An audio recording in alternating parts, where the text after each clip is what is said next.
Marx's sociological theory. Key concepts. Karl Marx is one of the most influential thinkers in sociology, political theory, and economics.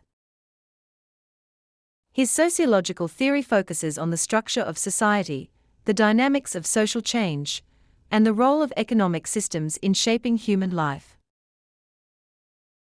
Marx sought to explain how societies develop through conflict between social classes and how economic power influences politics, culture, religion, education, and other social institutions. His ideas became the foundation of conflict theory and continue to shape sociological analysis today. In what follows, I will briefly sketch the key concepts of Marx's sociological theory. One of the central concepts in Marx's sociological theory is historical materialism. Marx argued that the material or economic conditions of society determine its social, political, and intellectual life. According to him, history is not primarily shaped by ideas, religion, or great individuals, but by the way people produce and distribute material goods. Every society has a particular mode of production, which consists of the forces of production and the relations of production. The forces of production include tools, machinery, technology, labor, and resources used to produce goods. The relations of production refer to the social relationships people enter into during production, such as the relationship between employers and workers. Marx believed that changes in the mode of production lead to transformations in society.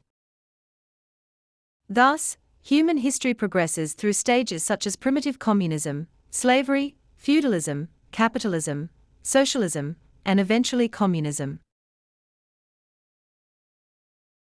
Another major concept in Marx's theory is class struggle. Marx famously argued that the history of all hitherto existing society is the history of class struggles. He believed that society is divided into classes whose interests are opposed to one another. Under capitalism, the two main classes are the bourgeoisie and the proletariat. The bourgeoisie are the owners of the means of production such as factories, land, and capital, while the proletariat are the working class who sell their labor for wages. Marx argued that the bourgeoisie exploit workers by paying them less than the value of what they produce. This exploitation creates inequality and social tension. Since the interests of the two classes are fundamentally incompatible, conflict between them becomes inevitable. Marx believed that class struggle is the driving force behind social change and revolution. Closely related to class struggle is the concept of exploitation. Marx explained exploitation through his theory of surplus value. Workers produce goods and services that generate profits for capitalists. However, workers do not receive the full value of their labor, because a portion of the value they create is kept by capitalists as profit. This surplus value becomes the source of capitalist wealth. Marx viewed exploitation as inherent in the capitalist system because profit depends on extracting value from workers. As capitalism expands, workers become increasingly alienated and economically dependent, while wealth accumulates in the hands of a small ruling class. The concept of alienation is another important element of Marx's sociological theory. Marx argued that capitalism alienates workers from several aspects of their humanity. First, workers become alienated from the products they create because the products belong to the capitalist rather than the worker. Second, workers are alienated from the process of labor because work becomes repetitive, controlled, and mechanical rather than creative and fulfilling. Third, workers become alienated from their fellow workers because competition replaces cooperation. Finally, workers become alienated from themselves or their human potential because they are unable to fully express their creativity and individuality. Alienation, therefore, reflects the dehumanizing effects of capitalist labor relations. Marx also introduced the concept of ideology. He argued that the ruling class not only controls economic resources, but also controls the dominant ideas in society. Institutions such as education, religion, media, and politics help maintain the power of the ruling class by promoting beliefs and values that justify inequality.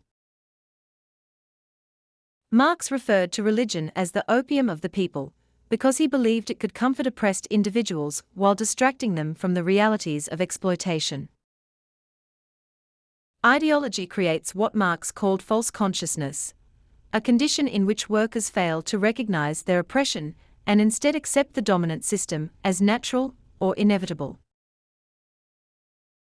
For Marx, overcoming false consciousness is essential for revolutionary change because workers must become aware of their shared interests and collective power.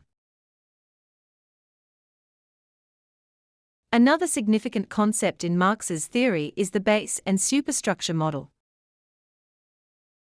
Marx argued that society consists of an economic base and a superstructure. The economic base includes the mode of production, such as the economy, labor system, and property relations. The superstructure consists of institutions and cultural systems such as law, politics, religion, education, and family life. Marx believed that the economic base shapes the superstructure. In other words, political systems, legal structures, and cultural beliefs reflect the interests of the dominant economic class. Although the superstructure can influence society, the economic base remains the primary determining force in social life. Marx's theory of capitalism is also central to his sociological perspective. Marx admired capitalism for its ability to increase productivity, develop technology, and transform society. However, he also believed that capitalism contains internal contradictions that eventually lead to its downfall. Capitalism creates enormous wealth, but it also produces inequality, economic crises, unemployment, and social instability. Competition among capitalists encourages the concentration of wealth in fewer hands while workers experience insecurity and poverty. Marx predicted that these contradictions would intensify class conflict and eventually result in a proletarian revolution. According to Marx, the proletarian revolution would lead to socialism, a transitional stage in which the working class controls the means of production. Eventually, socialism would evolve into communism, a classless and stateless society where resources are collectively owned and exploitation no longer exists. In communist society, individuals would work cooperatively for the common good rather than for private profit. Marx envisioned a society in which human freedom, equality, and creativity could flourish because people would no longer be oppressed by class domination. Marx also emphasized the importance of praxis, which refers to the combination of theory and action.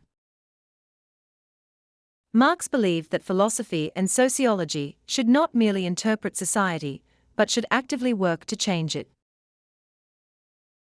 His famous statement, "The philosophers have only interpreted the world in various ways. The point, however, is to change it," reflects his commitment to social transformation. Sociology, therefore, should not remain detached from social realities, but should contribute to the struggle against oppression and inequality. The influence of Marx's sociological theory remains significant in contemporary society. Many sociologists continue to use Marxist concepts to analyze social inequality, labor relations, globalization, poverty, education, race, and political power. Critical sociology, conflict theory, and neo-Marxist approaches all draw from Marx's insights about domination and inequality. His ideas are particularly relevant in discussions about corporate power, wealth concentration, labor exploitation, and the impact of capitalism on social life. Despite its influence, Marx's theory has also faced criticism.